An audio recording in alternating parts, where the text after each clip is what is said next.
चलिए आज बात करते हैं मेंटेनेंस के बारे में। जी हाँ, मेंटेनेंस हमेशा से एक ऐसा गंभीर मुद्दा रहा है जहाँ पर पत्नी की हमेशा ये कोशिश रहती है कि पति से वो अधिक से अधिक मेंटेनेंस प्राप्त करे और पति की हमेशा ये कोशिश रहती है कि वो अपनी पत्नी को कम से कम मेंटेनेंस प्रदान करे। तो शुरू करते हैं आज मेंटेनेंस से संबंधित कुछ एक ऐसा एविडेंस जिससे अगर पति लगाए तो हो सकता है कि उसे अपनी पत्नी को कम मेंटेनेंस देना पड़े। देखिए, मेंटेनेंस एक महिला का अधिकार है और महिलाओं को मिलना भी चाहिए। लेकिन जो महिलाएं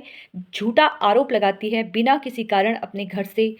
चली जाती है, ससुराल को छोड़ देती है, अपनी जिम्मेदारियां नहीं निभाती हैं, उस अवस्था में मेंटेनेंस मुझे भी लगता है कि महिलाओं को नहीं दिया जाना चाहिए। लेकिन अगर किसी महिला पर अत्याचार हो रहा है, उसने कोई भी अपराध कारित नहीं किया है, तो उस अवस्था में एक पति का दायित्व है कि वो अपनी पत्नी को मेंटेनेंस प्रदान करे। तो शुरू करते हैं मेंटेनेंस से संबंधित एक ऐसा एविडेंस आज आपको मैं बताऊंगी जो आपके केस में काफ़ी महत्वपूर्ण होने वाला है। इससे पहले मैं आपसे निवेदन करूंगी कि अभी तक जिसने मेरा चैनल सब्सक्राइब नहीं किया है वो मेरे यूट्यूब चैनल से भी मुझसे जुड़ सकता है। साथ में आप मुझसे मेरे इंस्टाग्राम आईडी से भी जुड़ सकते हैं और फेसबुक पेज से भी आप मुझसे जुड़ सकते हैं।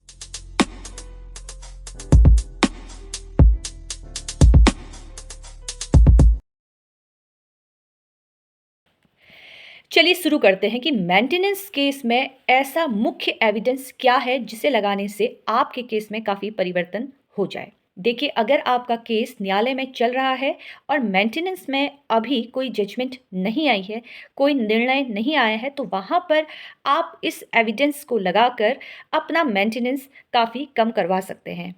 देखिए, ध्यान रखिएगा कि मेंटेनेंस में जब भी कोई एविडेंस लगाना होता है, पत्नी हमेशा ये कोशिश करती है कि वो पति से अधिक पैसा ले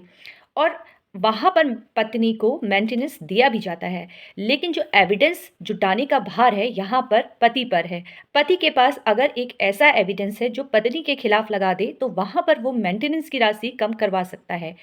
अगर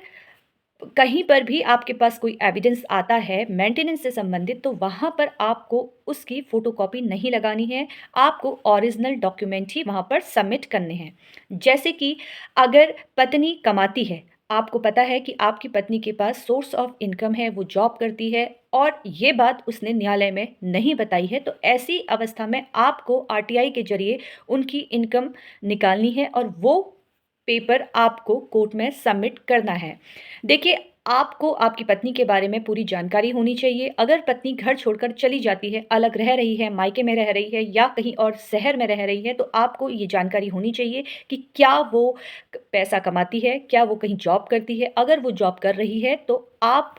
आरटीआई के ज़रिए पूरी जानकारी निकाल सकते हैं कि उनके पास कितना पैसा है, उनकी सैलरी कितनी है और ये कॉपी आपको न्यायालय में सबमिट करनी है। दूसरा, अगर मान लेते हैं कि पत्नी जॉब नहीं करती है, उसके पास सोर्स ऑफ इनकम जॉब से नहीं आ रहा है, पत्नी छोटा-मोटा बिज़नेस करती है, तो ऐसी अवस्था में जब पत्नी चाहे वो बिज़नेस कर रही है, किसी दुकान में दुकान चलाती है, जो भी उसका काम है, जहाँ से उसके पास पैसा आ रहा है, वहाँ पर जो एविडेंस आप लेके आ सकते हैं, वो आ सकते हैं आई विटनेस। जी हाँ, आप आई विटनेस को अगर मेंटेनेंस के मामले में विटनेस बना सकते हैं, तो वहाँ पर भी आप अपनी पत्नी के खिलाफ जो मेंटेनेंस की कार्रवाई कर रहे हैं कम करवा सकते हैं।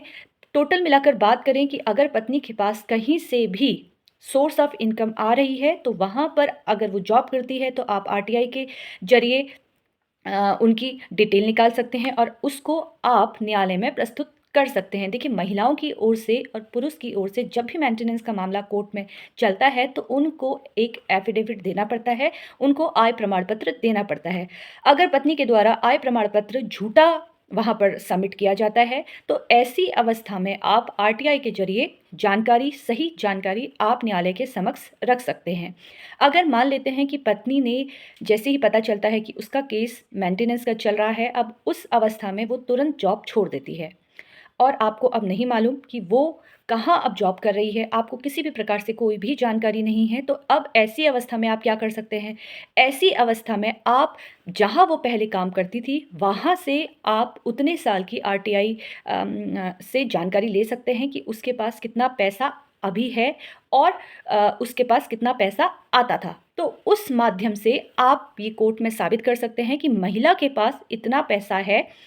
इतना इसकी इनकम आती थी, क्योंकि बच्चों की ज़िम्मेदारी जितना पिता के ऊपर है, उतना माँ के ऊपर भी है। अगर कस्टडी की बात आती है, मेंटेनेंस बच्चों की बात आती है, जहाँ पर कस्टडी है और मेंटेनेंस तो देखिए बच्चों को देना ही पड़ेगा, पिता को भी, और साथ में अगर माँ भी वर्किंग है, तो ऐसी अवस्था में दोनों की ज़िम्मेदारी है कि बच्चों को मेंटेनेंस प्रदान करें। तो ऐसी अवस्था में भी आप वहाँ पर मेंटेनेंस की राशि कम करवा सकते हैं। आरटीआई के माध्यम से आप आय जान सकते हैं पत्नी की, और साथ में अगर वो छोटा बिज़नेस कर रही है, कहीं काम कर रही है, तो वहाँ पर भी आप आई विटनेस कोर्ट में प्रस्तुत कर सकते हैं, जिससे मेंटेनेंस की राशि कम की जा सकती है। और एक बात आपको और ध्यान रखना है कि वर्तमान स्थिति में जब तक आपका केस न्यायालय में चल रहा है, तो वर्तमान स्थिति में पत्नी कहाँ काम कर रही है, उसके पास कहाँ से पैसा आ रहा है, सोर्स ऑफ इनकम क्या है, ये सारी जानकारी आपको होनी चाहिए, क्योंकि ये मेंटेनेंस के मामले में मुख्य प्रमुख एविडेंस माना जाता है। अगर आपके पास इस तरह से एविडेंस है, तो आप अपना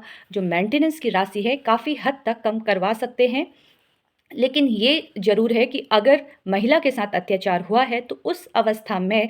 आपको अपनी पत्नी को मेंटेनेंस देना ही पड़ेगा, और देना भी चाहिए, क्योंकि महिला का अधिकार होता है मेंटेनेंस पाने का। ऐसी ही छोटी-छोटी जानकारियों के लिए आप लोग मुझसे जुड़ सकते हैं, और ध्यान रखिए कि आपको मेरे यूट्यूब चैनल, मेरे इंस्टाग्राम आईडी और मेरे फेसबुक पेज से भी मुझसे जुड़ना है। धन्यवाद।